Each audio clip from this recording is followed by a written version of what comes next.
ఇప్పుడు చీటీ నరసింహారావు కేటీఆర్ గారు మేనబావ Chikkala Rama Rao CESS chairman presently ఆయన దగ్గర 65-67 సంవత్సరాలు ఉంటాడు. వీళ్ళ పేర్లు పెట్టి ఇప్పుడు డైరెక్ట్ హాస్టళ్లలో వ్యభిచారం చేసిర్రు అంటే మీరు చూసినట్టే ప్రకటిస్తారా? కంసాల మల్లేశం అనే మిత్రుడు కూడా మంచి దళిత నాయకుడు, సిరిసిల్ల జిల్లా ఉద్యోగం కోసం కొట్లాడు మలేషియా భాయ్, నువ్వు కూడా మీ స్థాయికి తగ్గి ఇటువంటి ఆరోపణలు అది ఎప్పటికి ఏ కులపైన పర్లేదు అని దొరణ రెడ్డా ఇంకోటి కాదు, వ్యక్తిగత జీవితాలకు వెళ్ళడం ఇది 100% తప్పేది. రాజకీయంగా 100 ఆరోపణలు చేయొచ్చు. టోనీ గారు 100 చేయి, కేటీఆర్ మేనబాబు 2,000 కోట్లు సంపాదించుంటే 1000 కోట్లు సంపాదించిన ఆరోపణ చేయి. సపోజ్ ఆయన ఇల్లీగల్ ఏమైనా అక్రమ ఆస్తులుంటే బయటకుది 10 ఏళ్లలో దోసుకు తినారని ఆరోపణలు చేయి.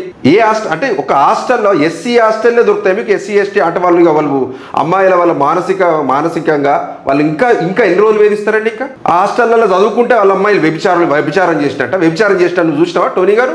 అన్నల్దాస్ భాను, అత్యాచారాలు జరిగినాయి, వ్యభిచారాలు జరిగినాయి నువ్వు నిరూపించగలుగుతావు. ఇప్పుడు నీ గవర్నమెంటే కదా